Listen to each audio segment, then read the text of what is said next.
네, 전라도 천년야사 신년 특집으로 꾸며드리고 있죠. 전라도의 혁명가들 완전히 새로운 세상을 꿈꾸다. 오늘 2부 진행할 텐데요. 우리 땅 걷기 시민 모임의 신정일 이사장 자리하셨습니다. 이사장님 어서 오세요. 안녕하세요.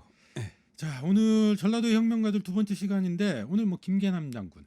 그렇죠. 김계남. 네, 사실 많은 분들이 김계남 장군의 이름을 알고 계실 텐데 예. 또 막상 자세히 또 들여다보면 자세한 내용들은 모르는 경우도 좀 많으실 것 같아요. 사실 80년대, 90년대만 하더라도 김계남 사람들이 전봉준의 한 사람에 가려가지고 김계남이나 손아중은 잘 몰랐거든요. 네. 근데 김계남이나 손아중이라는 사람이 얼마나 중요한 역할을 했는지 우리나라 역사가 꼭 한 사람을 영웅 만들거든요. 네. 그러다 보면 다른 사람들은 결국은 변방으로 몰리는 경우가 있다가 보니까 김계남을 사람들이 너무 몰랐던 거예요. 네. 예. 근데 학계에서는 사실 이제 동학혁명의 주도자가 전봉준이냐 김계남이냐 이런 논쟁을 벌일 정도로 비중이 굉장히 컸던 인물 이렇게 볼 수 있는 거죠. 네. 전봉준과 달리 김계남은 이 조선이라는 나라를 뒤엎어버릴 생각을 했어요. 아예. 그래서 이름조차 10개자 남영남자 원래 김기범, 김영주 그런 이름이었는데 10개자 남영남자 이름을 바꿔버렸죠. 네. 어떤 면에서는 대단한 어떤 혁명가가 바로 김계남이죠. 네. 아 그러니까 새로운 세상을 열겠다. 세상을 열겠다. 남조선을 열어젖히겠다. 음. 딱 그런 포부를 밝혔던 사람이 바로 김계남이죠. 그러다 보니까 오히려 좀 탄압을 받거나 폄훼되거나 좀 그런 측면들도 있었던 것 같네요. 그러니까 네. 사실 도광김 씨거든요. 네. 도광김 씨의 24명의 접주가 있었어요. 24명의 접주가 전부 다 동학민혁명 당시에 다 비참하게 죽임을 당했잖아요. 네. 그 알토란 같은 지식인들이 24명이 죽은 거예요. 우리가 잘 알고 있는 김원기 의원이나 김생기 정읍시장 그분들이 다 도광김 씨였잖아요. 네. 그 사람들은 살아남았는데 정말로 알토란 같은 사람들은 다 그 당시에 다 죽어버렸지요. 그리고 이제 그 사람들의 어떤 후손들이 남아있지 않다가 보니까 네. 결국은 사람들한테 잊혀지게 되고 전봉준만 사람들이 이제 책을 쓰게 되고 네. 그러다가 보니까 김계남이나 손아중은 변방에 그냥 사람으로 치부됐던 거예요. 그래서 알겠습니다. 80년대 말에 이제 김계남 장군 추모 사업회를 만들어 가지고 김계남 장군 추모비를 94년에 덕진공원에 세웠었죠. 네. 오늘 그래서 그 김계남 장군에 대해서 예. 이렇게 좀 하나씩 살펴봐야 될 텐데 예. 일단 어린 시절부터 좀 보죠. 이게 지금 출생이 태인 출신인가요? 출생인가요? 지금 이제 네. 태인이지만 태인현이었었지요. 태인현. 태인군 네. 오히려 정읍보다도 컸었는데 1914년에 행정구역이 개편되면서 태인이 정읍으로 복속돼 버렸잖아요. 네. 그랬는데 태인 지금의 정읍시 산해면 동곡리 윗지금실 그래서 김계남 장군이 살았었고 아랫지금실에서 전봉준이 살았어요. 네. 청년 시절을 같이 지내면서 나라가 이렇게 어지럽고 그런데 어떻게 이걸 계약할 것인가 고민했던 것인데 그래서 어느 시기에 누구를 만나느냐가 인생에서 굉장히 중요한 것입니다. 네. 그래서 두 사람이 아래 윗마을에 살면서 혁명을 꿈꿨었죠. 그렇군요. 그러니까 어렸을 때부터 이제 태인에서 태어나서 예. 거기서 쭉 성장을 좀 해왔고. 그렇죠. 네. 근데 그 집은 상당히 좀 부유한 집이었죠. 양반 계통이었었죠. 양반이었었죠. 사실은 도광김 씨. 그리고 잘 살았었고 그래서 땅도 많았고 많은 네. 사람들을 거느리기도 하고 많은 사람들 먹여 살리기도 했던 사람이 바로 김계남의 집안이죠. 아니 그런데 사실은 이제 동학을 접하게 되는 거잖아요. 그러니까 예. 동학의 접주가 되기도 하고. 근데 동학 사상이라고 하는 것이 이제 기존의 사회 구조, 기득권 세력에 대한 비판이라든지 문제 의식 이런 것들을 좀 강하게 갖는 사람들이 좀 많이 하지 않습니까? 그렇죠. 근데 이 이제 부유한 집안에서 태어나서 풍족하게 살았던 김계남 장군 예. 왜 동학에 좀 접하게 됐을까 이게 궁금해져요. 그 당시 이제 나라가 네. 너무 어지러웠잖아요. 그러면서 이제 동학 사상을 깨쳤는데 결국 수은 최지우 선생이 동학을 처음으로 깨달음을 얻고 나서 제일 먼저 했던 일이 세계 최초로 사실 종을 해방한 사람이거든요. 노예를 네, 해방한 노예 해방. 사람이거든요. 그러면서 이제 수은 선생의 법통을 이어받은 해월 최시영 선생이 바로 이제 전라도를 순회할 때 네. 그때 이제 김덕명이나 김계남이 최시영 선생을 만난 거예요. 그 당시 이제 평등한 사회를 그러니까 나라는 어지럽게 이럴 때 말할 도 없고 결국은 이제 변화해야 하는데 그 어떤 새로운 세상을 갈망하기 위해서 동학을 받아들인 것이죠. 모든 사람들이 평등은 마찬가지로 김구 선생도 사실 천민이었잖아요. 네. 그런데 결국은 동학을 받아들이잖아요. 그러니까 그 어린 시절에 혹시 뭐 그런 것과 관련해서 평등 세상을 지향하는 그런 일화라든지 뭐 이런 게 남아 있는 게 있습니까? 그런 건 없습니다. 네. 역적으로 몰려가지고 죽게 되면은 아무것도 남아 있는 것이 없어요. 그런 기록도 모든 없고. 글조차 네. 없애버리고 그 사람하고 나눴던 편지조차도 없애버리는데 전봉준과 둘이 만나가지고 네. 그러면서 이제 그 원평장이나 또는 태인장 그렇게 오가면서 그 당시 세상을 그 세상의 상황을 보면서 네. 결국은 세상을 바꾸지 않으면 안 되겠다 하는 생각을 저는 가졌을 것이라고 추정해요. 동학에 입문한 것은 말씀하셨던 것처럼 이제 최시형 선생. 그 최시형 선생이 태인으로 오면서 그렇죠. 네. 거기에서 이제 입문하게 됐고. 그렇죠. 네. 그러면서 이제 해월 선생이 돌아다녔던 데가 그 미륵산에 이제 사자 암내에도 있었고 전주에도 있었고 여기저기 다닐 적에 사실 그 김덕명하고 그 김계남은 해월 선생의 옷을 3벌씩을 해드리기도 했다. 네. 그런 여러 가지 기록들이 남아 있죠. 그러면은 지금 그때 김덕명 또 김계남 그리고 전봉준 뭐 손화중 다 같은 시기에 동학에 입문하게 됩니까? 손화중이 제일 먼저 입문했죠. 손화중이 제일 먼저 입문하고. 손화중이 제일 네. 먼저 입문했고 그리고 이제 동학 사상을 가장 깊게 받아들인 사람은 손화중이지만 동학을 가지고 새로운 세상을 열려고 했던 사람은 바로 김계남이죠. 네. 아니 제가 이제 이 질문을 드리는 게 그 교분이 이제 같이 또 그 혁명을 하잖아요. 전봉준, 그렇죠. 김계남, 손화중, 뭐 김덕명, 최경선. 예. 근데 이게 동학으로 맺어진 겁니까? 그러니까 동학에 입문하면서 아니면 그 1894년에 봉기를 하면서 아니요. 그때 이제 맺어진 건가요? 1888년대 그 무렵부터 최시형 선생을 만나고 네. 그러면서 이제 그 원평이나 또는 공주나 광화문 또 그 충청북도 보은에서 교조 신원 운동을 했잖아요. 네. 그때도 전부 다 전봉준이나 손화중이나 김계남도 보은까지 갔었어요. 아 그러면 이미 동학 교도였네요. 그렇지요. 네. 저 김계남은 동학에 철저했던 사람이에요, 사실은. 그렇군요. 예. 그렇군요. 그렇게 또 전봉준 장군하고는 또 위 아랫마을에 살 정도로 그렇죠. 네, 친했었고 예, 친분이 친했었고. 있었고. 네. 그러면서 그 당시에 이제 이 세상이 잘못 되어가고 있다. 이 세상을 바꾸지 않으면은 나라의 미래가 없다. 했기 때문에 바꾸려고 했던 거예요. 네. 그러니까 어쨌든 다 지금 언급한 분들이 다 접주. 그렇죠. 접주였었죠. 네. 고부 접주가 이제 전봉준 장군이었고. 그다음에 무장 접주 손화중. 예. 네. 태인 접주 최경선. 예. 그리고 남원 접주는 나중에 이제 그 남원 대접주가 김계남이 되죠. 네. 그러면서 이제 1894년에 드디어 전봉준 장군이 혁명을 이제 봉기를 해요. 그렇죠. 네.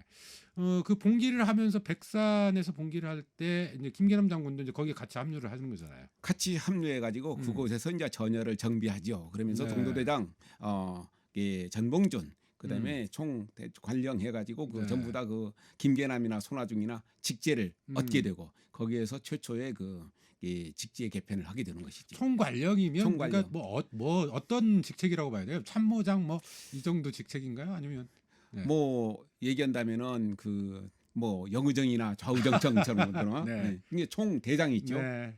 예. 알겠습니다. 총사령관은 그 전봉준이고. 예. 근데 이제 김계남과 전봉준을 이야기할 때 상당히 좀 성향도 조금 다르고 예. 좀 이런 이야기를 하는데 특히 김계남 장군을 두고는 뛰어난 전략가, 그렇죠. 계급장된 장군 예. 뭐 이런 평가들이 좀 따라 붙어요. 네. 그러니까 전주 하약을 맺게 되잖아요. 네. 전주 하약을 맺을 무렵에 김계남은 전주 하약을 맺지 말고 지금 바로 진격해서 서울로 가자고 했어요. 네. 그랬는데 손화중이나 전봉준이나 김덕명 그런 사람들이 결국은 여기서 전주 하약을 맺잖아요. 여러 가지 이유는 있었지요. 물론 뭐 농사철이었었고 농자 천하 지보지 대본인데 네. 농사를 안 하면 안 되잖아요. 농사를 짓지 않으면은 네. 그렇기도 하고 전봉준이 아프기도 했지만 음. 그곳에서 가자고 했었는데 안 간 거예요. 네. 바로 진격했으면은 음. 그 당시 청나라 일본이 들어오지 않았기 때문에 충분히 서울을 접수했어요. 역사의 가정이 없다고는 합니다만 그렇죠. 만약에 그때 그렇죠. 만약에 서울로 갔다면 예. 세상은 또 달라졌을 것이다. 그렇죠. 그때 네. 갔더라면 물론 이제 그 사람들이 이게 정권을 잡아가지고 한 나라를 잘 다스렸을지 못 다스렸을지 그건 잘 몰라요. 네. 그렇지만은 이 서울을 점령하고 자기들의 세상을 한번 만들었을 거예요. 그랬는데 결국은 전주 화약을 맺으니까 김계남이 내가 너희 놈들하고는 다시는 상종하지 않겠다 네. 하고 남원으로 내려가 가지고 남원 부사 이용원이나 그런 사람들을 직결 처분해 버리잖아요. 그러면서 남원에서 있을 때 그때 이제 저 금구 출신인 김인배, 네. 김인배가 결국은 그 김계남의 부하였는데 영호 대접주가 돼 가지고 진주 저쪽에 광양 저쪽에 사천 일대를 다 총괄했었잖아요. 네. 그러니까 사실 이제 그 일화도 그래요. 그러니까 예. 지금 전주 화약을 거부하고 남원으로 가서 예. 이 좀 그렇게 일련의 모습들 행보들을 보면 그리고 또 김계란 장군이 거느렸던 부대가 천민부대. 천민부대였었죠. 네. 그러니까 이 봉건 체제 자체를 뒤엎겠다라고 하는 것들이 좀 일상에서 곳곳에서 좀 드러나는 것 같아요. 그렇죠. 네. 김계남은 뭐 그때 다 올라가 가지고 제대로 한번 바꿔보자 했었는데 결국은 수적으로 밀리게 되니까 결국은 혼자 독자적으로 나가 가지고 남원에서 있을 때 이제 전주 화약을 맺어 가지고 오늘날의 지방자치제의 효시인 집강소를 펼쳤지만 네. 3개월 만에 결국은 한계를 느끼잖아요. 그렇죠. 삼내에서 네. 기포로 오잖아요. 음. 그런데 김계남은 거기에 합류하지 않잖아요. 네. 이런 모습들을 저희가 오늘 또 이야기를 계속 나눠봐야 될 텐데 어쨌든 전주 화약 이후에 다른 길을 좀 가기 시작했고요. 그렇죠. 그러면서 동학의 기세가 이제 결정적으로 꺾인 게 우금치 전투. 그래가지고 전봉주는 이제 삼내에서 해가지고 한 달간을 지체를 했어요.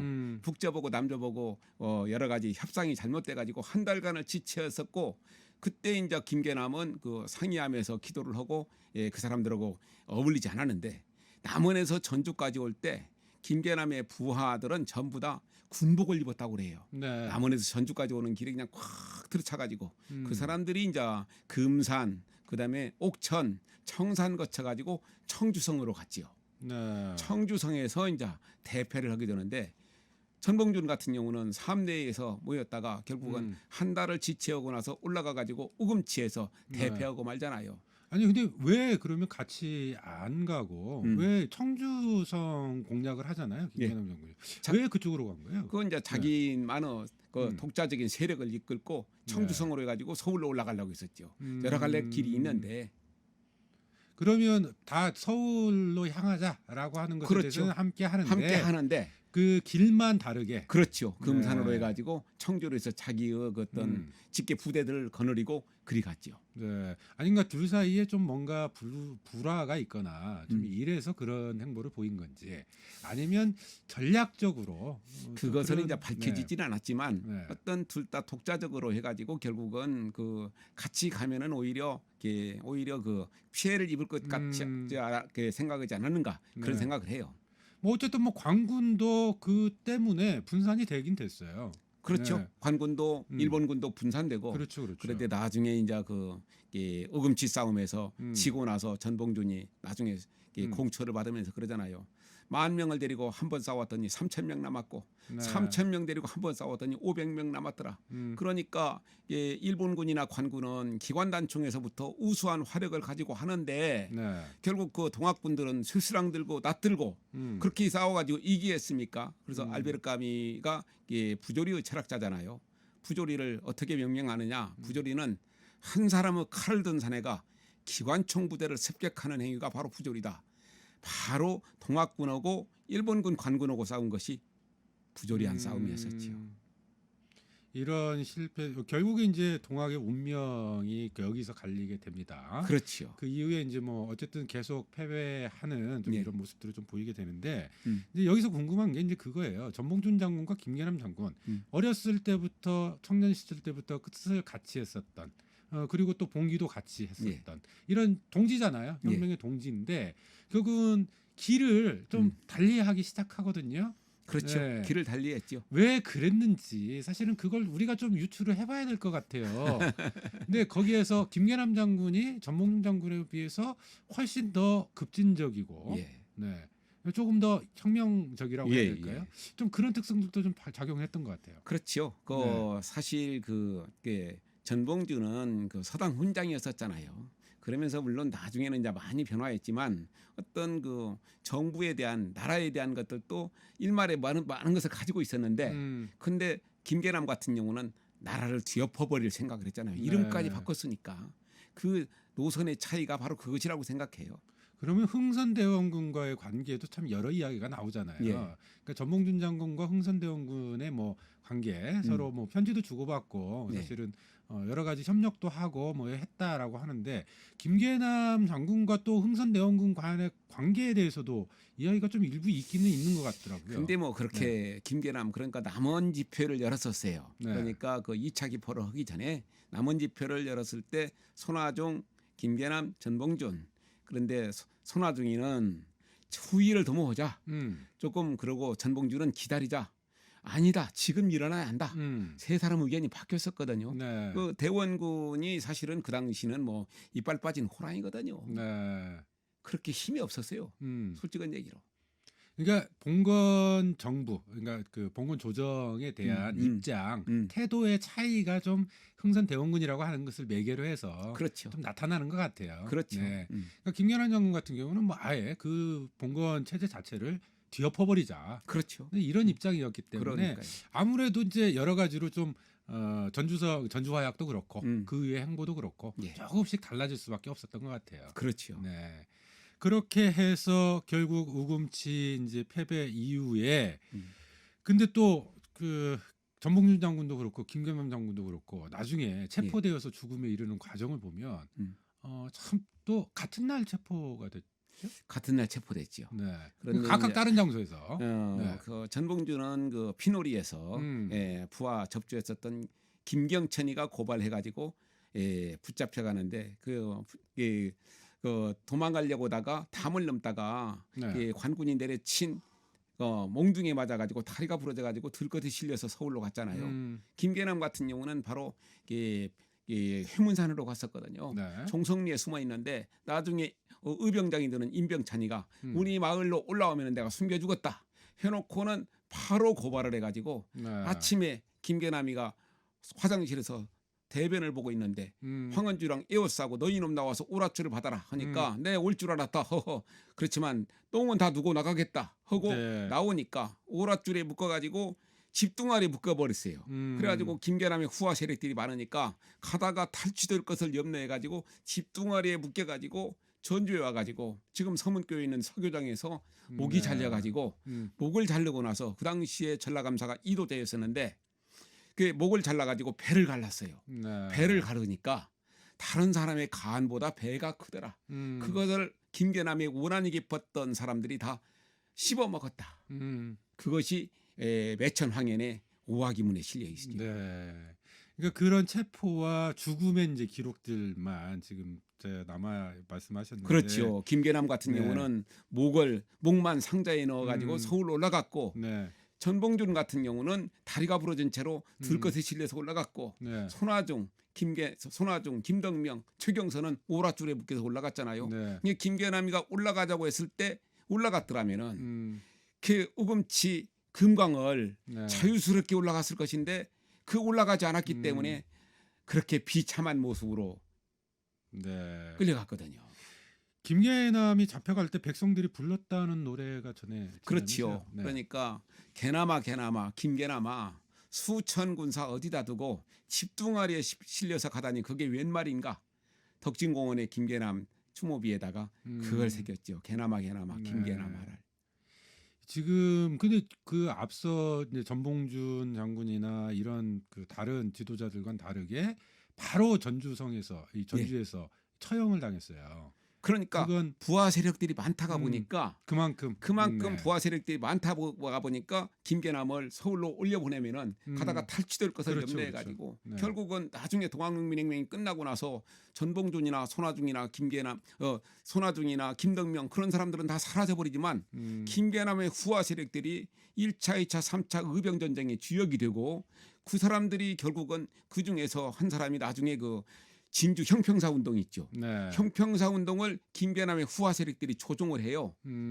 그런 역할까지 했었던 것이 바로 김계남이거든요. 네.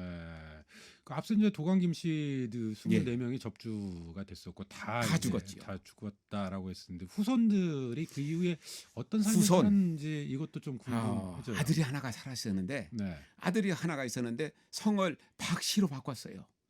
성 자체를 바꿨어요. 성 자체를 박씨로 네. 바꿔가지고 1955년에서 도광김 씨에 다시 족보에서도 지워져 버리고 네. 그때 1955년에서야 그 김씨라는 성을 다시 되찾았어요. 그 사람들의 후손들은 정말로 가난하게 살았고 결국 그 사람들의 후손들은 제대로 배우지도 못했어요. 네. 그래서 친일파들의 후손들은 일제 때 아니 한말에 떵떵거리던 사람들은 나중에 친일파가 되고 그렇죠, 친일파의 그렇죠. 후손들은 지금도 잘 살고 있는데 그 손아중 같은 경우는 나중에죠. 손아중은 사실은 성을 아들이 있었는데 성을 이씨로 바꿔가지고 살아남았거든요. 네. 그 아픈 역사. 그래서 그러지 않으면 살아남을 수가 없었던 시절이었어요. 네. 그래서 몇 년 전에 김계남 장군 묘가 발견됐다고 해가지고 나더러 자꾸 기자들이 물어봐서 내 손에 장을 지져도 김계남 장군 아니다. 네. 거기에서 그렇게 목만 남아가지고 있었던 것을 누가 가지고 와서 하겠습니까? 묘를 아니잖아요. 썼겠느냐. 그래가지고 네. 그 김계남의 이 목을 마지막으로 본 사람이 1892년에서부터 93년에서부터 96년까지 우리나라하고 중국, 일본을 답사했었던 영국 왕실의 국립지리학자 이사벨라 버드 비숍 여사거든요.